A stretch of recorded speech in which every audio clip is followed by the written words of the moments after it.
Y como cada jueves nos vamos a Alemania, nos vamos a entender toda la realidad europea a través de nuestra alianza con la DW, a través de la querida Juliana González. ¿Cómo estás, Juliana? Buenas tardes.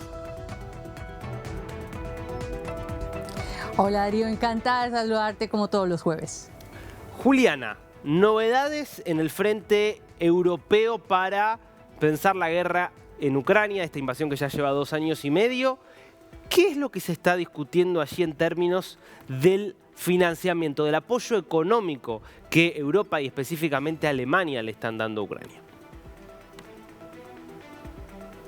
Bueno, muy importante eso que mencionas, porque hay 2 líneas de discusión, pero tenemos que separarlas, Darío. Empecemos por la de Alemania, que es quizás la más urgente, y es que Alemania, hay que recordar, es el segundo socio en apoyo en cuanto contribuyente militar, humanitario y financiero de Ucrania, solo después de los Estados Unidos. Alemania es el más importante del conjunto europeo y es un país que ha proporcionado miles de millones de euros a Ucrania en su defensa. Sin embargo, también tenemos que decir que el gobierno de Olaf Scholz, por cuestiones internas, pues tiene una situación bastante delicada, y esta situación está marcada por un crecimiento bastante lento de la economía alemana, por obviamente esa necesidad de mantener esa disciplina fiscal que significa no crear nuevas deudas, y hemos estado aquí en viendo un forcejeo en realidad entre los diferentes miembros de la coalición de gobierno, que no podían ser más dispares, los liberales, los verdes y los socialdemócratas, intentando llegar a consensos con el presupuesto nacional. Y en parte de los recortes de ese presupuesto viene, por supuesto, la cooperación internacional, todos los apoyos que hace Alemania a África, América Latina, a otros países europeos, y cómo no, esa ayuda militar a Ucrania. Y estamos hablando concretamente, Darío, de este año están destinados 8.000 millones de euros para Ucrania, y el próximo año 4.000 millones. El asunto es que esos 4.000 millones ya están comprometidos, y de ahí que ha surgido todo el debate de qué va a pasar si Ucrania necesita más y el gobierno alemán no estaría, como están planeadas las cosas, por lo menos en el papel, en el presupuesto, de proveerle nuevos paquetes de ayuda. Lo cierto es que al mismo tiempo, mientras estas discusiones suceden, el canciller alemán, a través de su vocero, ha dejado conocer, Darío, que Alemania seguirá apoyando a Ucrania con lo que haga falta, por el tiempo que haga falta. Ahora, vos ahí planteabas algo que es el ruido que hay dentro de la coalición de gobierno. Obviamente se trata de un gobierno de coalición que, para poder aprobar cualquier tipo de iniciativa, tiene que tener cierto consenso. Ahora, eso también, ahí también hay un juego con la opinión pública. No es lo mismo tomar una medida como destinar dinero y fondos públicos para apoyar a Ucrania si toda la opinión pública está muy volcada a favor de Ucrania, que si la opinión pública empieza a dividirse. ¿Qué es lo que ha pasado en este último tiempo? ¿Ha mermado parte de ese entusiasmo que había al comienzo, sobre todo de la invasión, en seguir apoyando a Ucrania?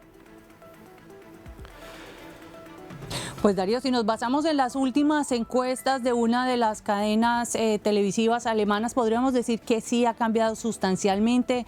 Las primeras encuestas siempre mostraban una proporción muy alta de un apoyo alemán irrestricto a Ucrania, pero obviamente después de 2 años y medio, ya prácticamente a punto de alcanzar esos 3, pues se va notando ese desgaste de la guerra, ese desgaste de la noticia, y el asunto está en que las nuevas encuestas hablan de un 49 a 51%, es decir, prácticamente estamos casi que en una situación de empate entre la parte que dice que hay que seguir apoyando a Ucrania y quienes dicen que no. Y el asunto también es que hay muchas cosas que en política exterior se tienen que entender en clave interna, y parte de esa clave interna es que aquí vamos a tener elecciones en 3 estados federados en el mes de septiembre. 2 ocurren el 1 de septiembre en Turingia y en Sajonia, donde el partido Alternativa por Alemania es un partido sumamente fuerte, es un partido que en las europeas vimos que ganaba una atracción muy alta, y se espera que aquí lo ganen, y de parte, digamos, del discurso de este partido,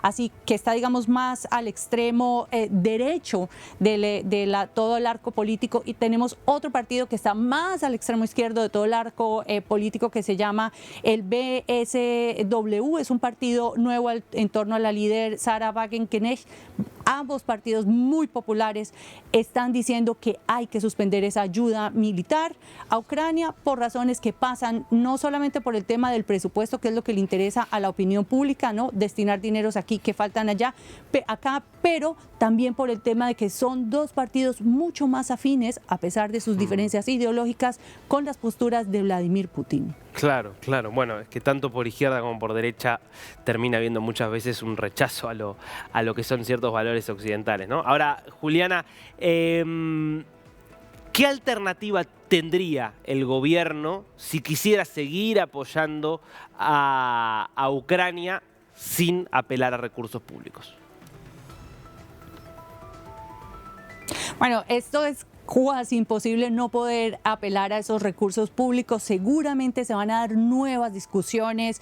Es una coalición de gobierno muy frágil a la que le queda más o menos un año en el poder. Scholz no va a renunciar ni el Partido Verde a ese apoyo que han construido para Ucrania. Y por el otro lado, lo que tenemos es más a nivel europeo. Lo decíamos al principio, son dos niveles de discusiones.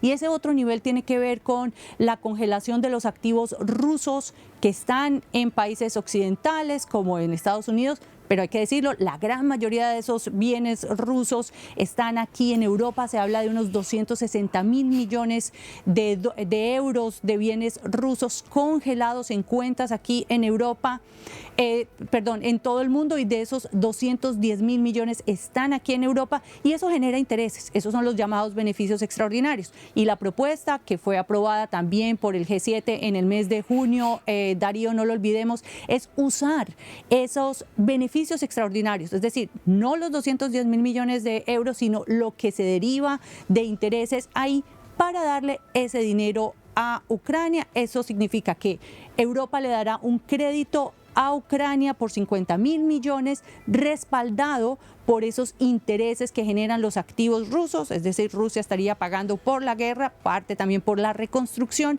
y ya se ya se dio luz verde para esos primeros 1.500 millones de ese dinero. El problema es que aquí también hay ciertas zonas grises, hay unos asuntos burocráticos y jurídicos que todavía no se han terminado de resolver, pero los políticos europeos están confiados en que no están violando ningún derecho de propiedad, digámoslo así, por hacer uso de esos beneficios extraordinarios. Bueno, veremos cómo continúan estas discusiones. Obviamente una situación difícil para Ucrania, que se le hace cada vez más complejo sostener la ferocidad de la ofensiva rusa, pero claro, también es difícil la situación, sobre todo para los países europeos, que han invertido realmente mucho en apoyarla.